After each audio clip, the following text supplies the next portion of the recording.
لدى الدولة الإسلامية مخطط لاحتلال روما.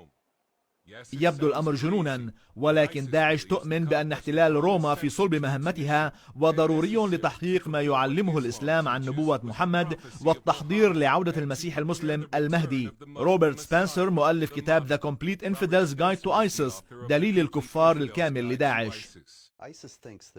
داعش تعتقد أن روما واحدة من أهدافها الرئيسية، وهي على جدولها الزمني، فهي لها جدول زمني بحيث أنه بعد 10 سنوات بحلول العام 2025 تأمل بأن تصل إلى هرمجدون، المعركة الأخيرة بين الخير والشر أو بين المسلمين وغير المسلمين، وأن المعبر الرئيسي لهرمجدون هو احتلال روما حسب اعتقادهم في السنوات ال5 المقبلة بحلول العام 2020. العلماء المسلمون يقولون إن محمد تنبأ بأن مدينتين رومانيتين عظيمتين سيتم احتلالهما، القسطنطينية وروما. الأولى هي مدينة اسطنبول الإسلامية اليوم، ويبقى احتلال روما. بعد احتلال روما حسب هذا الرأي في السنوات ال5 المقبلة، إسرائيل ستكون التالية، وفي الوقت نفسه سيحتلون أيضا العربية السعودية وإيران. وقبل أن تضحكوا، خذوا بالاعتبار أن أول مرحلة من مخطط داعش لأخذ روما قد تكون جارية عبر إغراق أوروبا بمقاتلي داعش تحت ستار أزمة اللاجئين. إنهم لا يتحدثون عن تحقيق هذا بواسطة جيوش تقليدية، إنهم يتحدثون عن اكتساح هذه البلاد عبر متعاطفين من الداخل، بالإضافة إلى تدفق أشخاص آخرين من الخارج. داعش كشفت جزءا من الخطة في نشرتها Black Flags from Rome، أعلام سود من روما، بحيث تستخدم خلايا نائمة وتتوقع معونة مسلمين يخدمون في جيوش أوروبا ومتعاطفين غير مسلمين، وستطلق أيضا صواريخ على إيطاليا استولت عليها من أرض المعركة. هذا تهديد غير مقلق بالنسبة للإيطاليين وخبير السياسة الخارجية إيمانويل أوتولينغي. يجب أن يكون القلق متكافئا مع واقعية التهديد.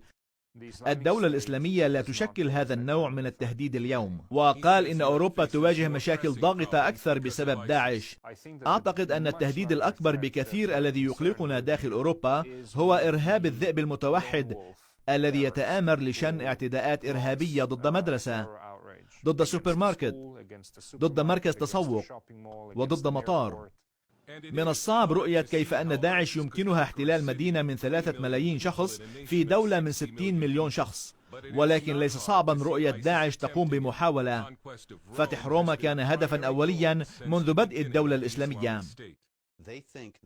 يعتقدون أن فتح روما سيكون العلامة الكاملة لتفوق الإسلام على المسيحية والتغلب على المسيحية، ويرون أيضا أن سقوط روما بحسب جدول زمني أخروي سيبلغ ذروته في معركة قريبة من بلدة ضابق السورية، وهي نسختهم عن هرمجدون.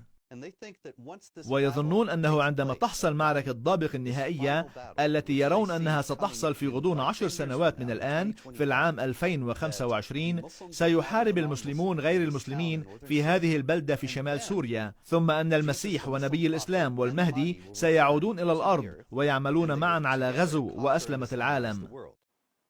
إذا نجحت خطتهم بالنسبة لروما، تقول داعش إنها سترمي المثليين جنسيا من قمة برج بيزا المائل، ولكن الهدف الرئيسي هو مدينة الفاتيكان في روما، والحدث الرئيسي كما يرونه هو قطع رأس البابا في ساحة القديس بطرس، بحيث يكون البث مباشرا ليراه المشاهدون حول العالم. هناك شخص بولندي اعتنق الإسلام مؤخرا وانضم إلى الدولة الإسلامية، قال إنه بعد أن نأخذ روما سنقوم بتنفيذ عملية قطع رؤوس جماعي في ساحة القديس بطرس.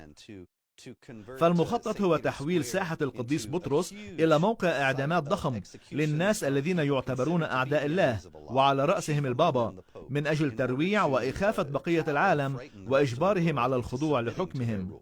إنه مخطط يحوز على فرصة نجاح ضئيلة، ولكن في كتابه الجديد The ISIS Apocalypse نهاية العالم بحسب داعش، قال الكاتب والخبير ويليام ماكانتس أن داعش تبنت مؤخرا فكرة وقت أطول لاحتلال روما وعودة المهدي، ومستعدة للانتظار بهدف بناء قوتها.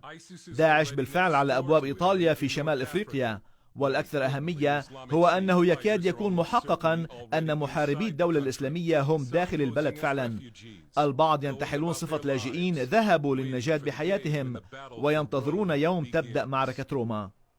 ديل هيرد، أخبار CBN، روما.